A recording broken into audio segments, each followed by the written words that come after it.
एक राजा को दूसरे राजा के साथ वो व्यवहार नहीं करना चाहिए जो वो स्वयं के लिए नहीं चाहता। मुझे जब भी तुम्हारी सहायता की आवश्यकता पड़ी, तुम एक बार मेरी सहायता करने अवश्य आओ।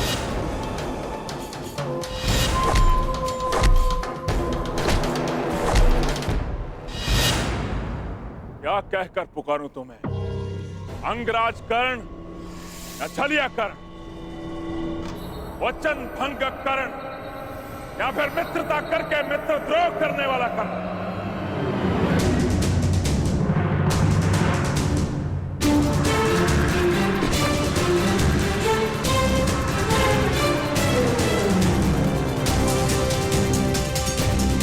न्याय का योद्धा परशुराम शिष्य राधे कर्ण पुकार सकते हो,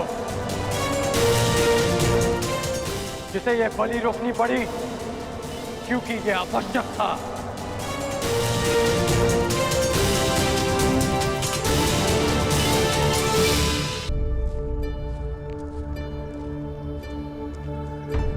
क्या आवश्यक है वासुदेव?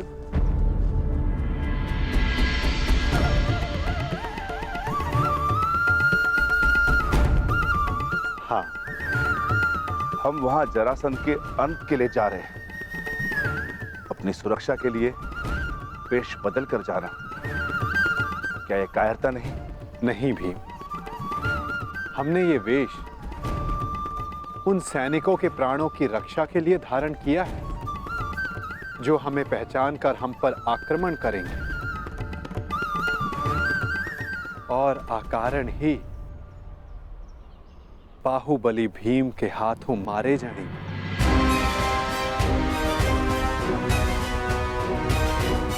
अब प्रस्थान करें। मुझे अभी भी प्रतीत होता है कि जो हम करने जा रहे हैं वो योद्धाओं की मर्यादा नहीं।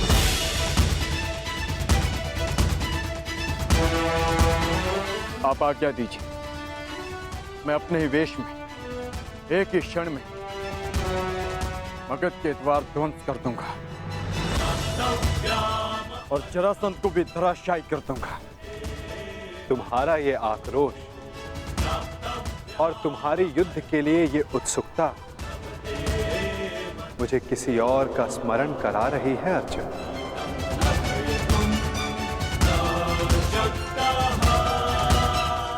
इसका माधव है एक तुम जैसा, परंतु तुमसे पूर्णता भिन्न। जीवन के कर्म में भी और कर्म के परिणाम में भी।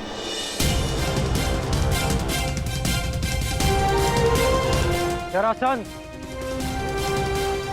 मैं मित्र दुर्योधन की ओर से तुम्हें सावधान करने आया हूं। शीघ्र ही तुम पर आक्रमण होने वाला है, इसलिए अपनी सुरक्षा का प्रबंध करो और हस्तिनापुर से संधि भी। और इस मित्रता का मोल क्या होगा?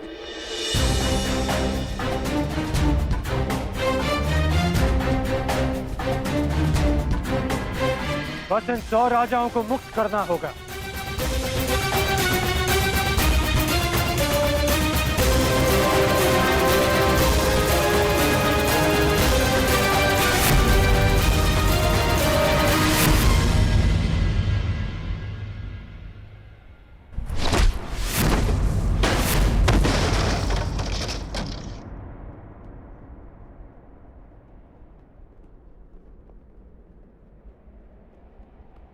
जरासंध तुम जैसे छल करने वालों से संधि नहीं करता, उनका अंग विच्छेद करता है।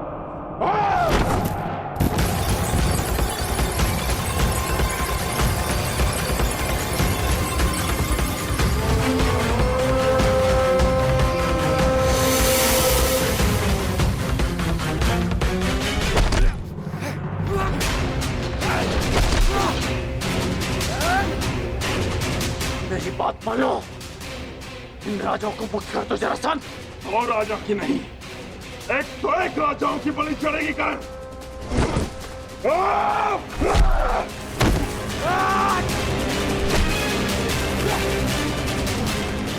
अपने क्रोध पर नियंत्रण रखो जरासंध। तुम्हें देखते ही क्रोध ने मुझ पर नियंत्रण कर लिया करण।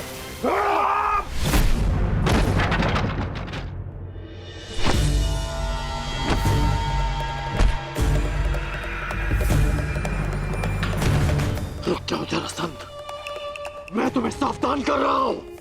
रुक तो तुम गए थे करण, सहायता तो तुम मेरी करने आए थे, किंतु हाथ मिला बैठे उस छलिए कृष्ण से।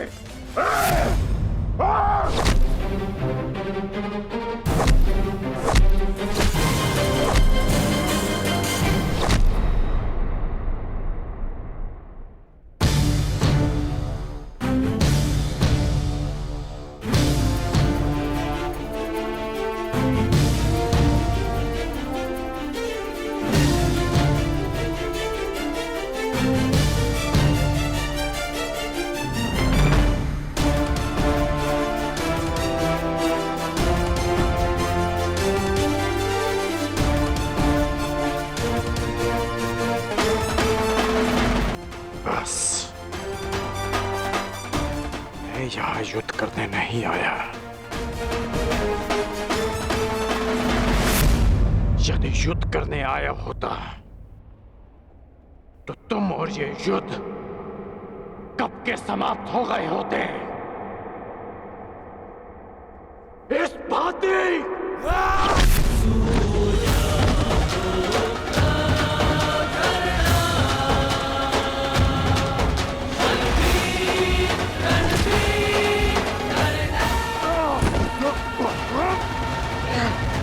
वचन भंग किया और ना छल किया।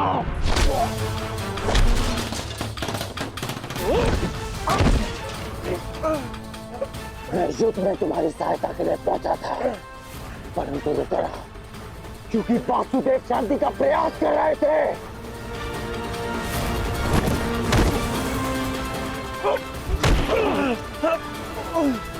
उसने एक निर्दोष की हत्या की, इसलिए मैंने युद्ध में सम्मिलित न होने का निर्णय लिया।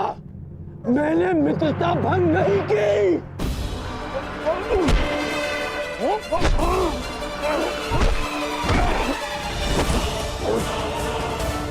मेरे शत्रु के साथ खड़ा रहने वाला मेरा मित्र नहीं।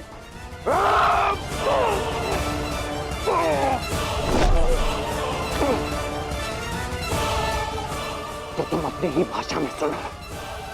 यदि शत्रु का शत्रु मित्र होता है तो हस्तिनापुर से संधि करो और इन राजाओं को मुक्त करो।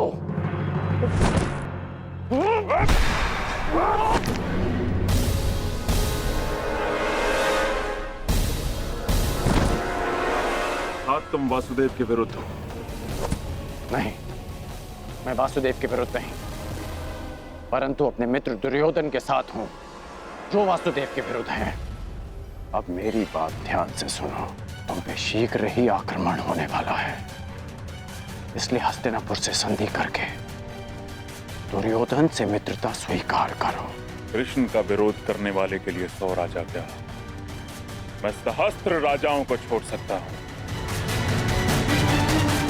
मुझे तुम्हारी संधि स्वीकार है। अब ये सभी राजा मुक्त हैं।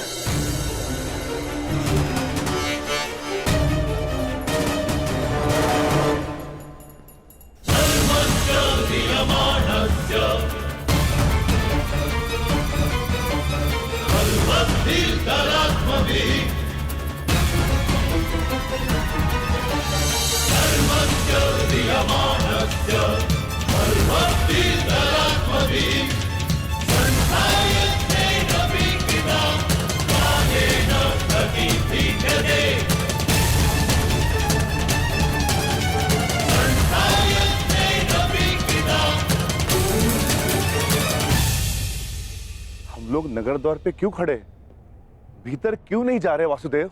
शांत विकोधर।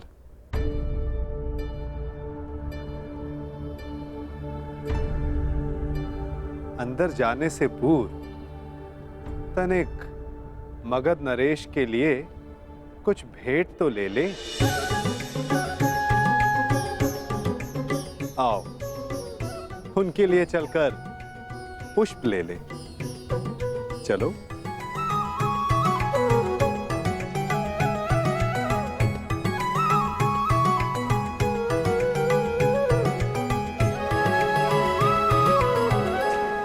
आप सब अपने राज्य जाने के लिए मुक्त हैं। आइए।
तुम्हें वासुदेव कृष्ण ने भेजा है ना?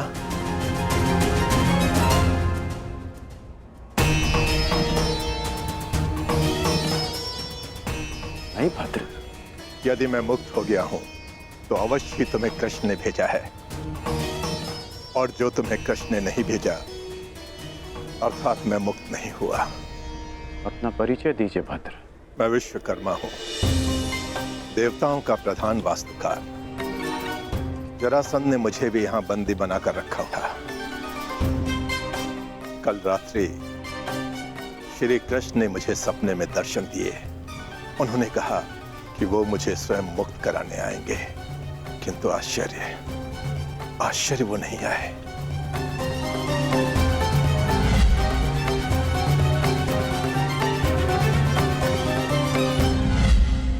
वो आ चुके हैं।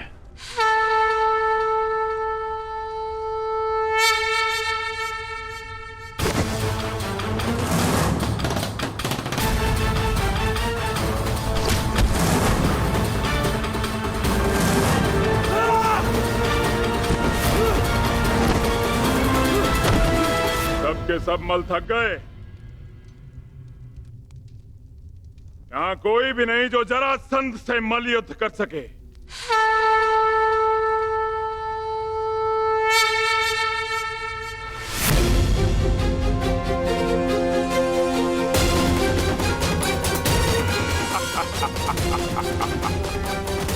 लो, अब ये ब्राह्मण मुझसे मल युद्ध करने आए हैं।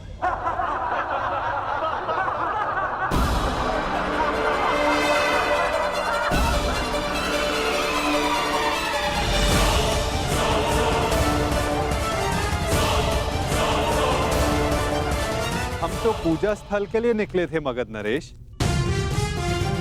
परंतु भूलवश हम यहाँ आ गए। अच्छा हुआ भूलवश इस घेरे में नहीं चले आए, अन्यथा मुझसे मल्ल युद्ध करना होता। अब अपनी भूल सुधारो और यहाँ से चले जाओ। यह स्थल केवल और केवल योद्धाओं के लिए, निर्बल ब्राह्मणों के लिए नहीं। जी राजन, जैसी आपकी इच्छा।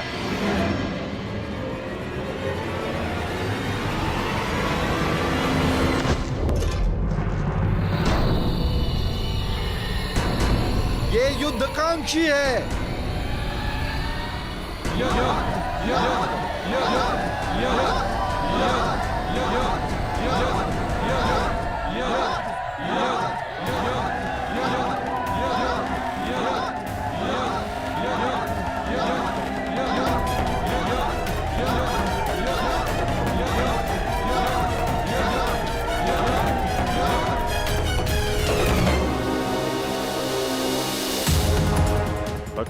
आपने सुना नहीं ब्राह्मण देव।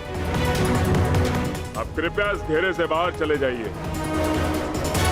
अन्यथा मुझे एक ब्राह्मण हत्या का पाप लगेगा।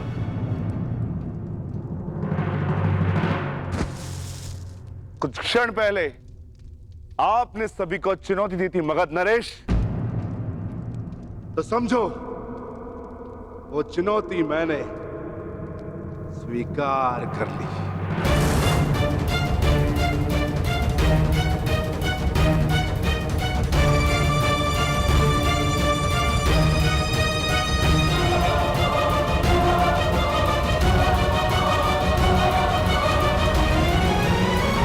अद्भुत आत्मविश्वास है आप में ब्राह्मण देव, किंतु आज आपके साथ साथ आपका ये आत्मविश्वास भी टूट जाएगा। वैसे मल्लयुद्ध के नियम तो जानते हो ना ब्राह्मण देव? हाँ, जब तक एक योद्धा पराजय स्वीकार ना कर ले, युद्ध होता रहेगा।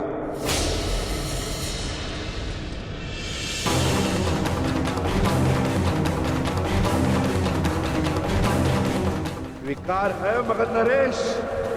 स्वीकार।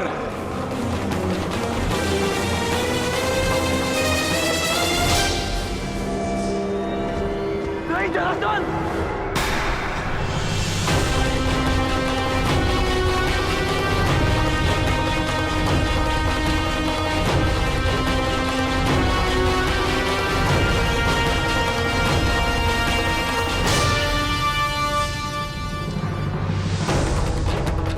ये चुनौती स्वीकार मत करना।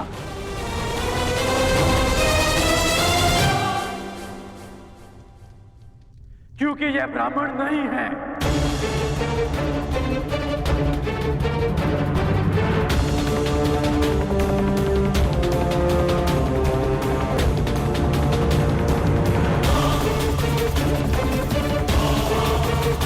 तो फिर कौन है ये? एक योद्धा को युद्ध से पूर्व अपने प्रतिद्वंदी का सत्य परिचय मिले, यही युद्ध नियम है। जिसने तुम्हें चुनौती दी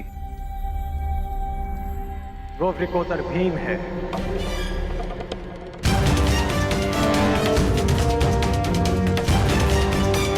ये धनुर्धारी अर्जुन है।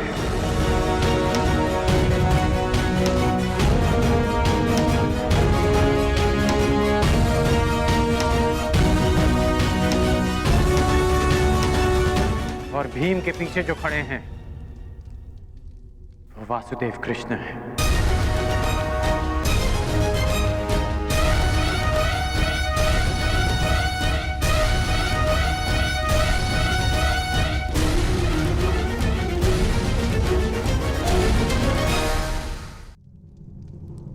अब सत्य जानने के पश्चात तुम ये चुनौती अस्वीकार कर सकते हो। सत्य कहा अंगराज ने मगध नरेश। अब निर्णय आपका है। परिचय जानकर यदि भयभीत हो तो भीम द्वारा दी गई चुनौती अस्वीकार कर सकते हो।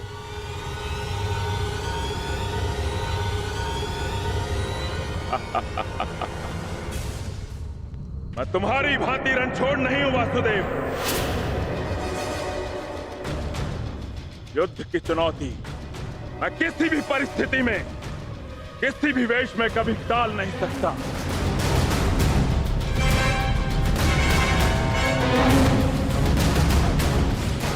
मैं इस चुनौती का अंत करूंगा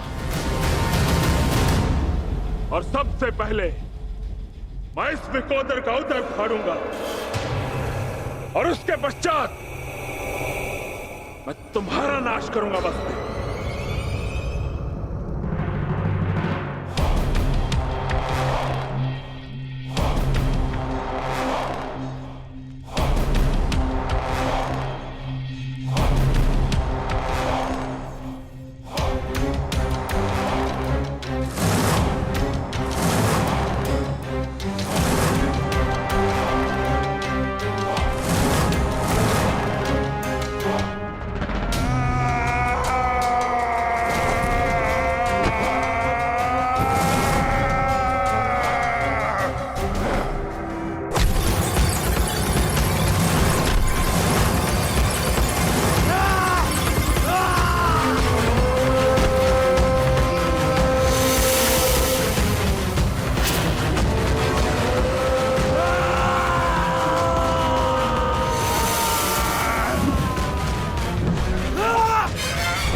क्या यह युद्ध समाप्त होगा?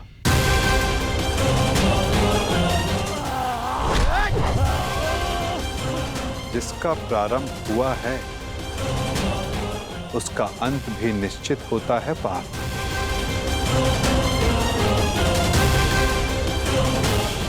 तुम्हारी प्रतीक्षा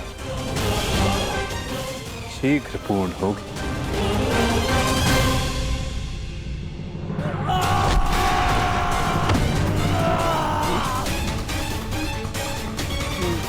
उठो जरासंध, युद्ध करो, उठो।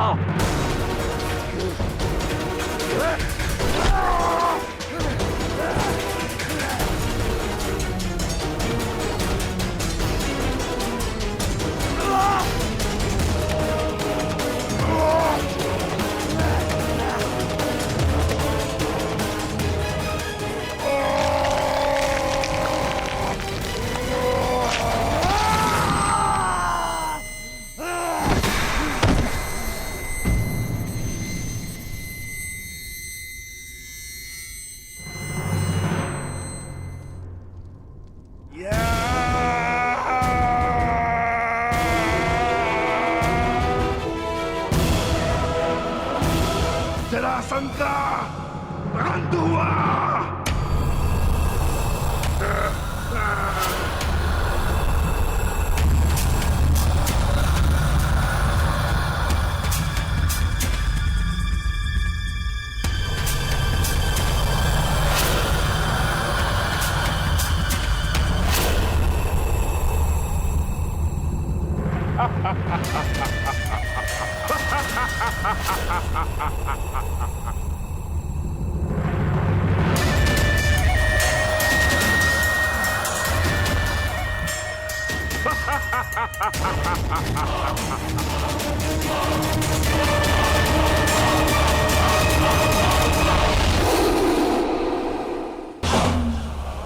मुझे चुनौती देने से पूर्व मेरे जन्म की कथा तो जान लेते।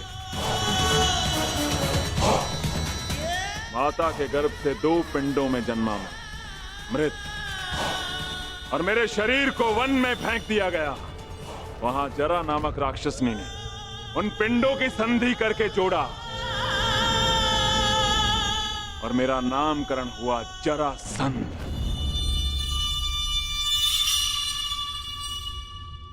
ये संधि नहीं टूट सकती भीम।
ये अन्याय है,